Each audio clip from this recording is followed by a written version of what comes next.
বৰাইবাৰী সাংস্কৃতিক প্ৰকল্পৰ উদ্যোগত চামগুৰি উচ্চ মাধ্যমিক বিদ্যালয়ৰ সৌজন্যত চামগুৰি সন্মিলিত শাখা সাহিত্য সভা বিহু সুৰক্ষা সমিতি অসম চামগুৰি আঞ্চলিক সমিতি লালিমচিকা সংগীত বিদ্যালয়ৰ স্থানীয় বিদ্যালয়সমূহৰ সহযোগত আমি 15 দিনীয়া এটা শিশু কৰ্মশালা অনুষ্ঠিত কৰিলোঁ। আজি তাৰ সামৰণি অনুষ্ঠান।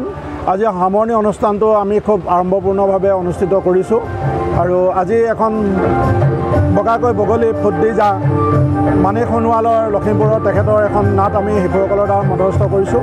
খুব ভাল অনুভৱ হৈছে যে আমাৰ শিশুসকলৰ যথেষ্টখিনি প্ৰতিভা আছে আৰু এই সুপ্ত প্ৰতিভা বিকাশ কৰিবৰ কাৰণে আমি বৰাইবাৰী সাংস্কৃতিক প্ৰকল্পই বিগত 9টা বছৰে কাম কৰি আহিছোঁ। নতুন প্ৰজন্মৰ বৌদ্ধিক আৰু সাংস্কৃতিক যাতে বিকাশ আৰু উত্তৰণ হয় তাৰ কাৰণে আমি কাম কৰি আহিছোঁ। 2016 চনৰ পৰা বৰাইবাৰী সাংস্কৃতিক প্ৰকল্পই বিভিন্ন ক্ষেত্ৰত আমি কাম কৰিছোঁ আৰু এইবাৰ বহল পৰিৱেশত আমি কাম কৰিছোঁ। যিসকলে সহায় সহযোগিতা আগবঢ়ালে মই সকলোকে ধন্যবাদ জনাইছোঁ। বিশেষকৈ চামগুৰি উচ্চ মাধ্যমিক বিদ্যালয়ৰ প্ৰধান শিক্ষক আৰু পৰিচালনা সমিতিৰ সভাপতি জিতু গগৈদেৱক ধন্যবাদ জনাব লাগিব। বাকীকেইটা অনুষ্ঠান প্ৰতিষ্ঠানৰ বিষয়ববীয়াসকলক মই ধন্যবাদ জনাইছোঁ। সুখৰ কথা যে আমাৰ তৰুণ তীৰ্থ শইকীয়া আৰু ৰঞ্জিত কলিতা দুইজনে আমাৰ ছাত্ৰ ছাত্ৰীসকলক প্ৰশিক্ষণ দিলে। তেওঁলোকো উচ্চ শিক্ষিত লোক, তেওঁলোকেও বিভিন্ন ক্ষেত্ৰত প্ৰতিভা বিকাশ কৰিছে। গতিকে তেওঁলোকৰ দ্বাৰা শিশুসকল উপকৃত হৈছে।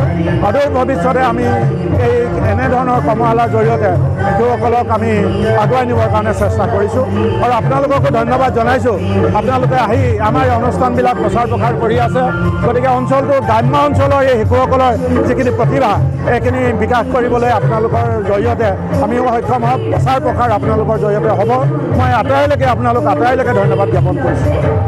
যিকোনো খবৰৰ বাবে যোগাযোগ কৰক 7099017330 লগতে 7099017110 নম্বৰত।